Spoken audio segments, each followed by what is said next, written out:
राधे राधे, जय श्री कृष्णा। आप सभी लोग कैसे होंगे? आई थिंक आप लोग सभी मस्त होंगे, स्वस्थ होंगे। हम पढ़ रहे थे राजस्थान की प्राचीन सभ्यताएं। राजस्थान की प्राचीन सभ्यताओं में हमने पूरा टॉपिक कंप्लीट कर लिया है। जो सभ्यताएं मोस्ट थी वो सभी सारी सभ्यताएं हमने कंप्लीट कर ली है। और आज हम नए टॉपिक के साथ नई क्लास स्टार्ट करेंगे। और नया टॉपिक है राजस्थान की वास्तु परंपरा। राजस्थान की वास्तु परंपरा में हम सबसे पहले पढ़ेंगे किलों के बारे में। किन के बारे में? किलों के बारे में। किलों के बारे में जानने से पहले हम इनके बारे में बेसिक जानकारी है जो मैं आपको बताऊंगी। सबसे पहले दुर्गों का वर्गीकरण। दुर्गों का वर्गीकरण मनुस्मृति के अनुसार दुर्गों का वर्गीकरण 6 प्रकार से किया गया है। कितने प्रकार से किया गया है? 6 प्रकार से किया गया है। और कौटिल्य की अर्थशास्त्र के अनुसार दुर्गों का वर्गीकरण किया गया है 4 प्रकार से। कितने किया गया है? 4 प्रकार से दुर्गों का वर्गीकरण किया गया है। किसके अनुसार किया गया है? कौटिल्य की अर्थशास्त्र के अनुसार। अर्थशास्त्र कौटिल्य की पुस्तक थी। और शुक्र नीति के अनुसार इसके अनुसार किया गया है 9 प्रकार। कितने प्रकार किए गए हैं? दुर्गों का वर्गीकरण 9 प्रकार से किया गया है। अर्थशास्त्र शुक्र नीति के अनुसार सर्वश्रेष्ठ दुर्ग माना गया है गिरि दुर्ग को। किसके अनुसार? अर्थशास्त्र और शुक्र नीति के अनुसार सर्वश्रेष्ठ दुर्ग माना गया है गिरि दुर्ग को।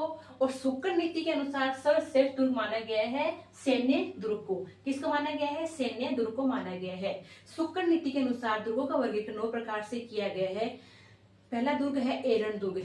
कौन सा दुर्ग आता है इसके अनुसार? एरण दुर्ग। एरण दुर्ग किसे कहते हैं? जिसके चारों जो दुर्ग है जिसके चारों तरफ खाई हो और कांटे और पत्थरों से सुरक्षित हो, उसे एरण दुर्ग कहा जाता है। और इस दुर्ग में कौन सा दुर्ग आता है? इस दुर्ग में आता है चित्तौड़गढ़ का दुर्ग आता है। कौन दुर्ग आता है? चित्तौड़गढ़ का दुर्ग आता है। दूसरा दुर्ग है पारिक दुर्ग। कौन सा दुर्ग है? पारिक दुर्ग। पारिक दुर्ग किसे कहा जाता है? जैसे जिसके चारों तरफ खाई हो। जैसे ये दुर्ग है, ये दुर्ग बना हुआ है, इसके चारों तरफ क्या है? ये खाई हो। क्या हो? खाई हो। उसे कौन सी श्रेणी में रखा जाता है? पारिक दुर्ग की श्रेणी में रखा जाता है। और इस दुर्ग की श्रेणी में कौन सा दुर्ग आता है? वो आता है भरतपुर का दुर्ग आता है। इस श्रेणी में पारिक दुर्ग की श्रेणी में आता है। फिर तीसरा दुर्ग है पारित दुर्ग। कौन सा है? पारित दुर्ग है।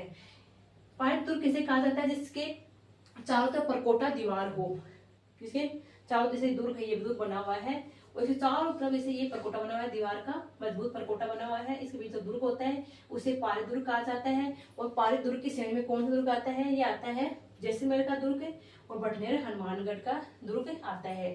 बटनेर का दुर्ग कौन जिले में आता है? ये आता है हनुमानगढ़ जिले में आता है। नेक्स्ट दुर्ग है धानवन दुर्ग। इस दुर्ग में दुर्ग जिसके चारों तरफ मरुस्थल हो। क्या हो? मरुस्थल हो और वहां पे दुर्ग बना हुआ हो। इस दुर्ग की श्रेणी में आते हैं जूनागढ़ का दुर्ग जो बीकानेर में है और यह है जैसलमेर का दुर्ग।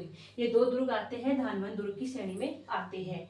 नेक्स्ट 5वां दुर्ग है जल दुर्ग। वह दुर्ग जो जल के बीचों बीच बना हुआ होता है उसे जल दुर्ग कहा जाता है। चारों ओर पानी हो उसे जल दुर्ग की श्रेणी में रखा जाता है। और इस दुर्ग में आता है गागरोड का दुर्ग और भैंसरोडगढ़ का दुर्ग आता है। गागरोड का दुर्ग आता है झालावाड़ में।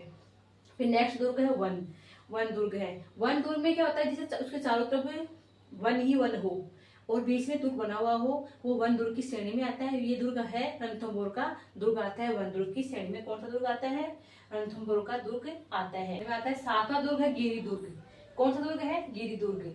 गिरि दुर्ग किसे कहा जाता है? एकांकी पहाड़ी पर स्थित दुर्ग को गिरि दुर्ग कहा जाता है। और इस श्रेणी में कौन कौन से दुर्ग आते हैं? वो आते हैं कुंभलगढ़ का दुर्ग, जालोर का दुर्ग और सिरोही का दुर्ग गिरि दुर्ग की श्रेणी में आते हैं। नेक्स्ट है सहाय दुर्ग। सहाय दुर्ग किसे कहा जाता है? सहाय दुर्ग उसे कहा जाता है जिसमें सेना व साथ देने वाले बंधुजन यानी परिवार के लोग साथ साथ रहते हैं, उसे सहाय दुर्ग की श्रेणी में रखा जाता है। और इस श्रेणी में कौन सा दुर्ग आता है? इस श्रेणी में आता है चित्तौड़गढ़ का दुर्ग आता है और कुंभलगढ़ का दुर्ग आता है। फिर नेक्स्ट 9वां दुर्ग है सैन्य दुर्ग। सैन्य दुर्ग में कौन सा दुर्ग आता है? जो सेना द्वारा सुरक्षित किला हो, जो अभेद हो, जिसे भेदा नहीं जा सके, उसे अभेद कहा जाता है। वो कौन से दुर्ग की श्रेणी में आता है? वो सैन्य दुर्ग की श्रेणी में आता है। अब हम कल नेक्स्ट क्लास में चित्तौड़गढ़ दुर्ग के बारे में पढ़ेंगे। चित्तौड़गढ़ दुर्ग के बारे में हम कल क्या पढ़ेंगे? नेक्स्ट क्लास में हम पढ़ेंगे चित्तौड़गढ़ दुर्ग के बारे में।